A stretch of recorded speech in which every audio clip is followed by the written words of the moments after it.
The further state, the people you see before you are members of parliament elected in Gusii region under the Kenya Kwanza umbrella.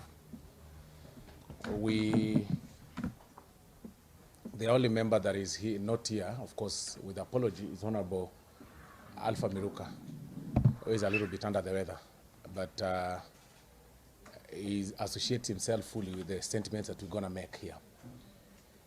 We are here to make a statement in regard to now the top story in the country about the arrest of one Margeretnyakang'O'S, the control of budget of this country.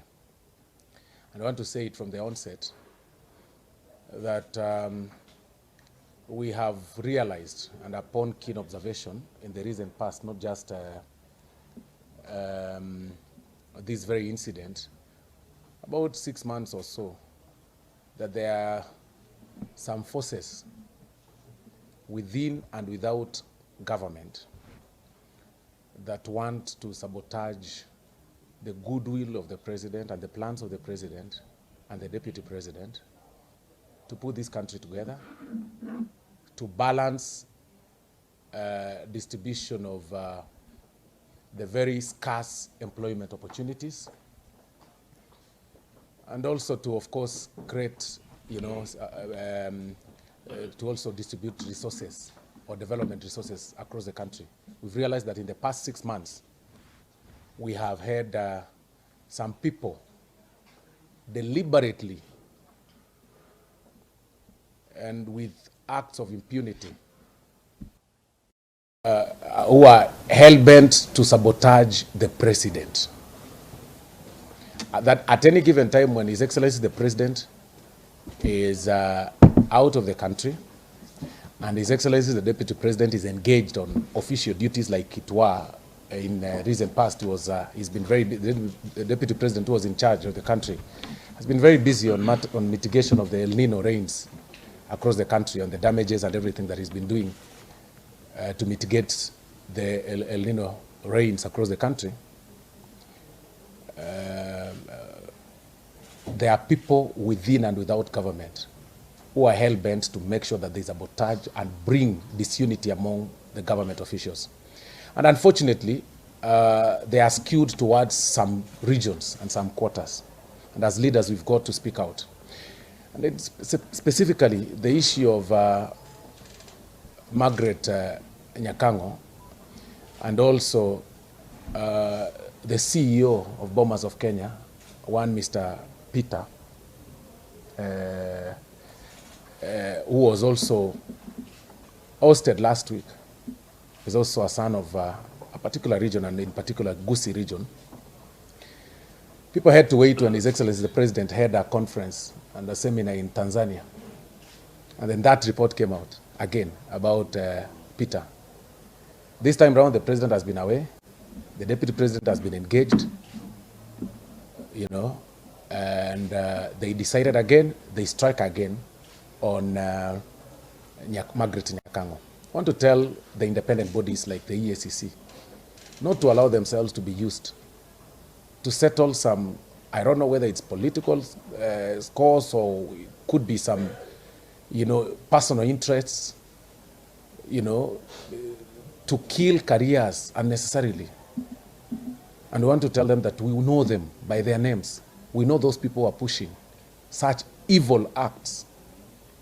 Because the president is working around the clock to make sure that even on employment, even on balancing regions in terms of positions, he's trying to make sure that, as the Constitution says, that each region is represented or placed on the table of discussion as far as employment is concerned, as far as sharing of employment opportunities is concerned. The president is really working very hard on that, and the deputy president. But there are a few people who feel that there is a particular region, there is a particular community that shouldn't be in government. We want to tell them, and that is why we sat here today, that that region, and indeed every region in this country, have their leaders. And as representatives of the people, we will speak out and we will call them out. We have to defend our people. Because on Margeretnyakang'O, call it whichever name you want to call it, but we will tell you today, as people also support the president, that this is total witch hunt. There is nothing, there is completely nothing criminal. In as much as the matter is in court, and one would say that we are engaging or swimming in the waters of sub judice, that is neither here nor there. We are not discussing the content of the case. But it is rather surprising that Margaret is being charged. One, when she's engaged in an official duty in Mombasa. She's been in Nairobi all through in her office. What kind of embarrassment can somebody go through? A mother, a wife to somebody, a daughter to someone? You can't hold somebody when she's holding. Couldn't you even respect the huge amount of money that the public, through taxes, were able to sponsor that very event? Because the event that she was holding or leading was paid by the taxpayers' money, through the taxpayers' money. Couldn't they have waited for her in Nairobi, or pick her from her home or something with, really, this kind of embarrassment is not really what we promised our people. And I think this is not even what the president wants. This is not what the deputy president wants. These are the things that we campaigned against as the Kenya Kwanza coalition. We said there will not be having political witch hunts.